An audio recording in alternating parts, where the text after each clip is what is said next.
Hey folks, welcome. I am Steve Clemons, editor-at-large of The Hill. Thank you so much for joining us today for our really big summit, The Future of Human Connectivity. Over the next 90 minutes, we're going to explore the ultra-connected world of today and take a sneak peek at what may come tomorrow. But even as we celebrate these technological leaps, there's so much more work to be done to bridge the digital divide. And I have to say, the digital divide is serious, folks. We talk a lot about this casually, but it's going to require investment and serious policy to finally put this issue behind us. We've got a great lineup of speakers joining us today to cover these topics, and I'm especially happy to be joined by my wonderful colleague, Julia Manchester, here from our newsroom, who's just like the best in politics. She also knows a lot about the royals in London, but that's another topic.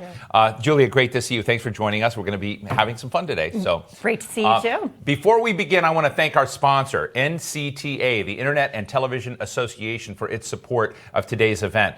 Throughout the afternoon, we're going to be discussing what's at stake as people and everyday gadgets become connected in an increasingly digital existence. With millions of Americans living in areas without sufficient broadband infrastructure or unable to afford home internet services, how can we really, truly, genuinely bridge the digital divide? What is Congress going to ensure when is Congress going to ensure critical internet connectivity services are really available to all? And how can digital inclusion reach urban and rural areas alike? We're going to be putting these questions and many more in front of our fantastic speakers. But first, a few housekeeping notes. You can tweet us at The Hill Events using the hashtag The Hill Connects. We're broadcasting live, and we'll take your questions throughout the program. And as with any live stream, they say if you have trouble, just refresh the page and all will be well. It never works for me, but I'm sure it will for you. My first guest is Congressman Bob Latta from Ohio. He's the ranking member of the Subcommittee on Communications and Technology. Congressman, it's great to see you again. Thanks so much for joining us today to talk about, I honestly love the fact that during the pandemic, one of the silver linings, if you will, is we found our digital legs. We moved kind of from an analog world into a digital world, I think in a real way, but it also showed that we have amazing gaps in our cities and also rural and urban divide in our connectivity. And I'd love to hear how you think about what we can really do to, solve this connectivity challenge in a credible way. Well, thanks very much for having me on, and you're absolutely right. The pandemic really showed the weak spots that are out there, but, especially in the Energy and Commerce Committee, we've been talking about this for a good number of years. That's one of the reasons several years back I did the precision agricultural legislation to help in our rural areas. I'm one of the co-chairs of the Rural Broadband Caucus, and also making sure that through having accurate maps, that's another piece of legislation that we got across the board that I was a sponsor of. So it's really important that we get this done, because in my district, it's so important, because when I look across it, when we had the FCC maps several years ago that they were showing us, and they showed my district as everybody having the ability to connect. And that's not true. And so we worked in the House, we worked with the FCC to make sure that we're getting accurate maps, because we have got to get out to our unserved areas across America. And we have underserved areas, but we got to get these unserved areas first. And that's one of the reasons that House Republicans on the Energy and Commerce Committee have put forward over 25 pieces of legislation under the American Broadband Act to make sure that, we can help on the permitting side, getting it done faster, cutting that red tape, getting in the unserved areas, and having that public-partner partnership out there that we can get more investment out across the country. So, Congressman, is it red tape that is the biggest barrier, particularly when it comes to agriculture? I'm going to be talking to John May, the CEO of John Deere, in just a short bit, about what's happening with precision agriculture, which I find absolutely fascinating. But I also know that it's an uneven picture in terms of access out there. So is it red tape? Is it funding? We often talk about the last mile, like we get infrastructure around the country, but unless we're connecting, to people in these farms, and that then allows you to connect to, machines and agricultural systems, and there's all sorts of big data involved in that. I'm just interested from a practical perspective, do you have insights into who the villain in the story is? Well, I'm not sure we're talking about a villain as you normally think of it, but again, we have to look at the unserved areas. And with these unserved areas, again, it's a huge part of our rural America out there. And we want to make sure that we don't have, sometimes what the government wants to do is pick winners and losers. And winners and losers, don't work well with the federal government because, again, you've got to go out with the best technologies that are available. And so that's one of the things on our side we want to make sure of is that we don't have the government saying this is the best technology and this is what you're going to go with, because it might not help, especially in our rural communities. And I know that when I did the precision agricultural legislation several years ago and working with Republicans and Democrats, that we all recognize what's happened in our rural areas. Because again, I was out one day and when you're on a piece of equipment, and my mom's whole side were farmers, my wife's family has been on the same family farm since 1833, that when you can get on a tractor and go down a row, and the next year when you're going to plant, be able to put your seed in within an inch from where you were, that's going to help your productivity.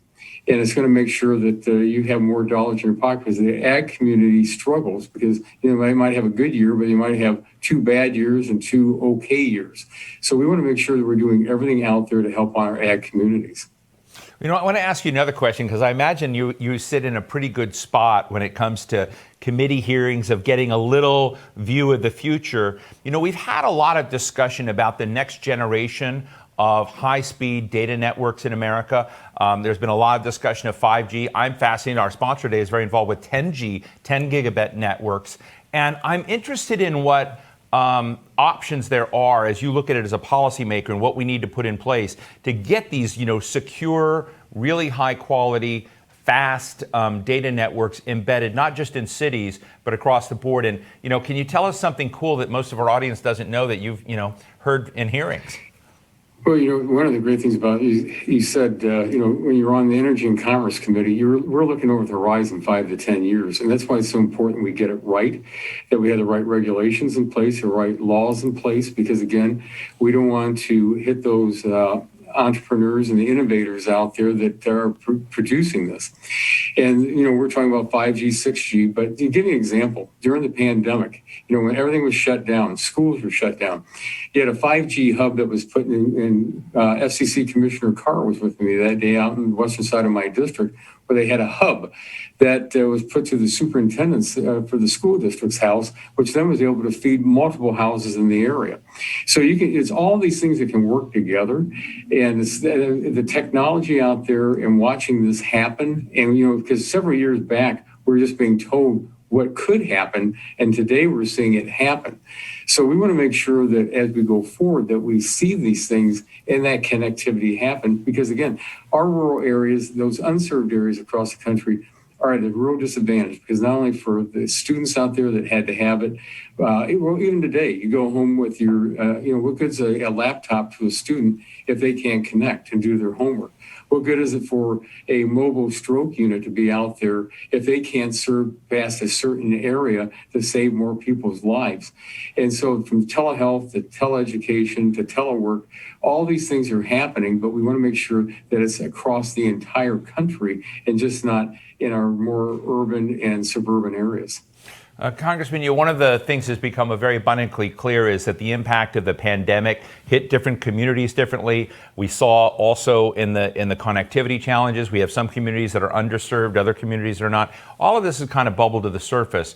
And I guess my question to you is, do you think where we are now, there is sufficient focus to realize that when it comes to economic opportunity, economic justice, getting beyond racial divides, getting beyond the question of underserved and served community, is there sufficient bipartisan will, if you will, to kind of really move on these subjects in a serious way now? I mean, we've been through a lot in 18 months, and I think there's a lot of the country wanting to move beyond it and get there. But I guess the question is there, as you talk to your colleagues, do you on the GOP side, do your Democratic colleagues realize that this connectivity problem is really serious? Well, again, being the co-chair of the Rural Broadband Caucus, one of the things that it's not a Republican, Democrat, independent issue. This is something that affects everybody. And so it's something that we can come together on. And again, I've worked across the aisle, again, from precision agriculture to making sure that we have accurate maps. And these are the issues that we can find. So it's really finding, sometimes it's how you're going to pay for it and, on the government side. But also, we always have to remember what the private sector has done. When you look at the $1.8 trillion investment they made in 2019, they made an $80 billion investment alone out there. So when you look at these numbers, things are progressing. But especially when you think about what happened during the pandemic, there is a fear out there what was going to happen to the network out there. What we saw happen is that our networks, were able to keep the speeds up and keep moving and get things done. Well, we saw our counterparts over in Europe not be able to do the same thing. So I think what we have in this country, we've got a great framework out there to work from. And one of the things we don't want to do is, as I said, we don't want to be out there hindering on the private sector. I've never heard anybody in the private sector ever tell me they're against regulations. They always just tell me this: give us regulations we can live with, and they'll get out there and get the job done. But at the same time, we want to make sure that the federal government's not picking these winners and losers. Right. And we want to make sure that we're doing everything we can to make sure that we're helping and not hindering. It's not that they was saying like, we're from the government, we're here to help. Ronald Reagan said some of the scariest words in the English language were. Yeah, well, Congressman, I really appreciate your time. I'm just going to ask you real quickly. President Biden, at least in the Democratic caucus, have come up with some sort of $3.5 trillion infrastructure deal. We don't know all the details of it. From what you're hearing in the rumor mill about what's in it, do you think it checks off the boxes when it comes to the kind of broadband commitments and investments we need to have, or do you have concerns? I've got some concerns because, first of all, went from 60, 80 to 100 billion. When they got the $100 billion mark, one of the things that they were still almost saying is that in their legislation, what they were putting forward was a kind of a broad statement saying that if you didn't have a certain speed, you were going to be considered not underserved, but unserved. And a lot of people don't need certain speeds right off the bat. And I know that I was on a roundtable Zoom call with the vice president, and I brought it up that, the numbers that we're seeing is that would put 58% of American households out there right now as being considered unserved. And my real concern is what happens is that money going to flow to the urban and to the suburban areas, and then all of a sudden the rural areas are going to get hurt because all of a sudden, they have nothing right now, and all of a sudden if somebody's being underserved, according to their numbers, it could really hurt a good part of the country. So, and it's always like, I think you got to make sure you build your framework from the ground up. And I think a lot of their work is being done from the top down, from putting the roof on before you ever have the foundation even laid out there to build that house. Well, I really appreciate the scaffolding and clarity you just gave to that. Really enjoyed this conversation. Congressman Bob Latta, thank you so much for joining us. Please come back. Absolutely. Thanks very much. Have a great day.